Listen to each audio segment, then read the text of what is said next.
প্রকাশ করছেন, মানুষকে আহ্বান জানিয়েছেন যে সামনের নির্বাচনে যেন সবাই তার ভোটের অধিকার প্রয়োগ করে। বিগত 3টা নির্বাচনে বাংলাদেশিরা ঠিকঠাক মতো ভোট দিতে পারে নাই, তো সবাইকে ভোটের মাধ্যমে নতুন সরকার নির্বাচনে উনি আহ্বান জানিয়েছেন। শুধু সেটাই না, তিনি আশ্বস্ত করেছেন যে বাংলাদেশে আর কখনো ফ্যাসিস্ট শক্তি মাথাচাড়া দিয়ে আসবে না, অর্থাৎ আওয়ামী লীগ যেটা পরাজিত হয়েছে তারা আর বাংলাদেশে ফেরত আসবে না। এই ব্যাপারে তিনি একদম স্পষ্টভাবে জাতির উদ্দেশ্যে ভাষণে জানিয়ে দিচ্ছেন।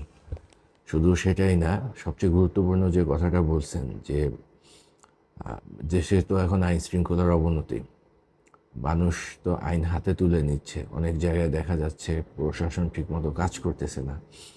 এই প্রেক্ষিতে প্রধান উপদেষ্টা বলেছেন যে বাংলাদেশে প্রধান উপদেষ্টা বলেছেন যে কেউ যেন আইন হাতে তুলে না নেয়, বরং আইন শৃঙ্খলা বাহিনী সবাইকে সহযোগিতা করবে এবং সবাই যেন, দেশের জনগণ যেন আইন শৃঙ্খলা বাহিনীকে সহযোগিতা করে। আসন্ন ভোট উপলক্ষে আইন এবং শৃঙ্খলার যেন অবনতি না হয় সেদিকেও তিনি বেশ গুরুত্ব আরোপ করেছেন। এছাড়াও আরও অনেক ব্যাপারে কথা বলছেন, ওসমান হাদির কথা বলেছেন, খালেদা জিয়ার কথা বলেছেন, ওনাদের অসুস্থতার জন্য দোয়া চাইছেন মানুষের কাছে। যাই হোক, প্রধান উপদেষ্টা ঘন ঘন জাতির উদ্দেশ্যে ভাষণ দেন। এই ভাষণটায় সামনে যে উনি নির্বাচন করতে চাচ্ছেন, দৃঢ় প্রতিজ্ঞার ব্যাপারে।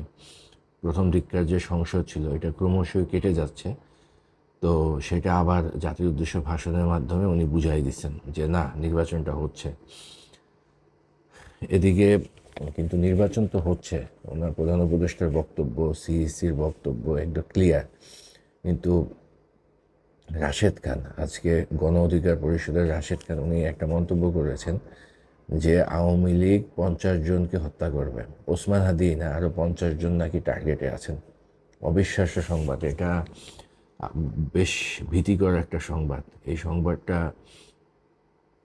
সংবাদটা খুব আশঙ্কা বোধ করতেছি, কারণ ওসমান হাদিকে নিয়ে যে ধরনের রাজনৈতিক অস্থিতিশীলতা তৈরি হয়েছে, সামনে মাস দুয়েক পরে নির্বাচন, যদি এই ধরনের ঘটনা আর কিছু রাজনীতিবিদদের উপর প্রয়োগ করা হয়, এ ধরনের আইন শৃঙ্খলা রক্ষাকারী বাহিনীর